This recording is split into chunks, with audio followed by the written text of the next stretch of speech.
पूनम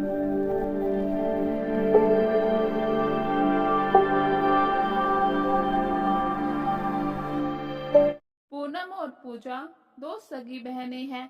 दोनों में आपस में बहुत ही प्यार होता है। दोनों हर काम एक साथ करती हैं। दोनों एक साथ स्कूल जाती हैं और फिर घर आकर घर के काम में माँ का हाथ बटाती हैं। ये दोनों बहनें एक गरीब परिवार से हैं और फिर धीरे धीरे समय बीतने के साथ दोनों बड़ी हो जाती हैं। इनके बड़े होने पर इनके माता पिता को इनके लिए एक बहुत ही अच्छा रिश्ता मिलता है।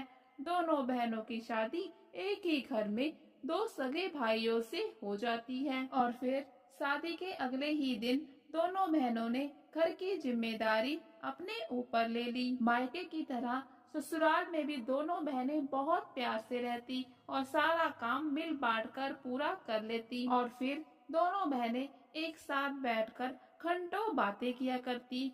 ये सब देखकर उनकी सास कुंती देवी बिल्कुल खुश ना हुई।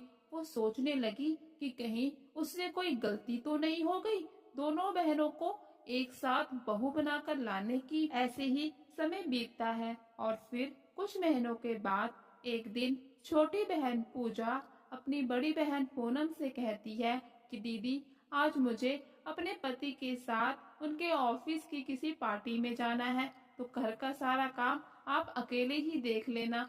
तो बड़ी बहन खुश होके कहती है, कोई बात नहीं मेरी छोटी बहन, तुम जाओ। ये सब देखकर सासू माँ कुंती देवी को मौका मिल जाता है दोनों बहनों के बीच में आग लगाने का और वो ये मौका बिल्कुल भी नहीं छोड़ती। छोटी बहन पूजा के जाते ही वो किचन में चली जाती है और उसकी बड़ी बहन पूनम से कहती है, देखो तो अपनी छोटी बहन को बहुत महारानी समझती है अपने आप को, कैसे सारा काम तुम्हारे सर पर छोड़कर चली गई पार्टी में घूमने के लिए। ये सब सुनकर पूनम कहती है, नहीं नहीं सासू माँ, ऐसा कुछ भी नहीं है, काम ज्यादा नहीं है। ये सुनकर सासू माँ अपने कमरे में वापस आ जाती है। ऐसे ही दोनों बहनें सासू माँ कुंती देवी की बातों को एक कान से सुनकर दूसरे कान से निकाल देती और हंसते खेलते रहती। ऐसे ही वक्त बीतता रहता है। फिर एक दिन छोटी बहन पूजा के पति की नौकरी चली जाती है। 3 महीने हो जाते हैं, उसे कहीं भी दूसरी नौकरी नहीं मिलती और घर खर्च की सारी जिम्मेदारी बड़े भाई के ऊपर आ जाती है। और फिर एक दिन पूजा अपनी बड़ी बहन पूनम के पास आती है और कहती है, दीदी मेरा शैम्पू खत्म हो गया है और आप तो जानती ही हैं मैं अपने बालों का कितना ध्यान रखती हूँ, तो क्या आप मुझे शैम्पू के लिए थोड़े पैसे दे देंगी? तो बड़ी बहन पूनम कहती है, मेरे पास भी पैसे कहाँ बचते हैं, सारे पैसे घर खर्च में चले जाते हैं। मैं तो खुद कितने दिनों से सरसों का तेल लगा रही हूँ, हालांकि तुम जानती हो मैं अपने बालों में हमेशा से नारियल का तेल लगाती रही हूँ। और ये भी कहती है कि ऐसा करो तुम अभी मेरा शैम्पू यूज कर लो। ये सारी बातें सासू माँ कुंती देवी भी सुन लेती है।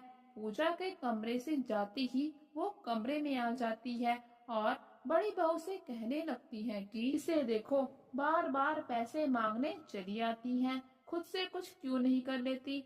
आखिर मेरा बड़ा बेटा कब तक ऐसे ही अकेला घर चलाएगा। और अब बड़ी बहू पूनम को भी सासू माँ की बातें सही लगने लगती हैं। और फिर से कुछ दिनों के बाद पूजा कमरे में आती है और पूनम से कहती है, दीदी चाय पत्ती खत्म हो गई है। तो इस पर पूनम गुस्सा हो जाती है और कहने लगती है, क्या आप 100 रुपए भी नहीं है तुम्हारे पति के पास जो सिर्फ एक चाय पत्ती ही ला सके?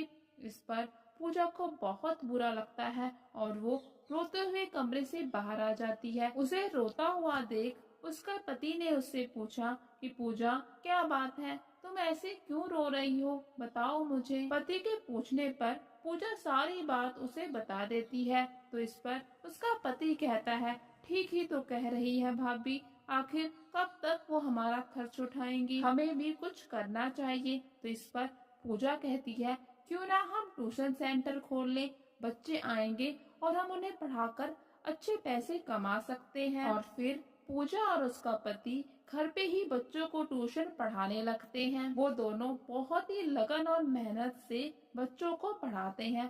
धीरे धीरे करके उनके पास बहुत सारे बच्चे आने लगते हैं और वो बहुत ही अच्छी कमाई करने लग जाते हैं। और फिर बहुत मेहनत करने के बाद वो दिन आता है जब उन दोनों को उनकी पहली कमाई मिलती है। पूजा और उसका पति बहुत खुश होते हैं और फिर पूजा अपनी पहली कमाई लेकर पूनम के पास जाती है और अपनी पहली कमाई दीदी के हाथों में रख देती है और कहती है, दीदी इससे हम बाजार जाके घर का राशन ले आएंगे। और साथ में ही ये भी कहती है कि दीदी आप मुझसे नाराज ना हुआ करें। जब भी आप मुझसे नाराज होती हैं तो मुझे अच्छा नहीं लगता। क्या हम पहले की तरह बहनें बनकर नहीं रह सकते?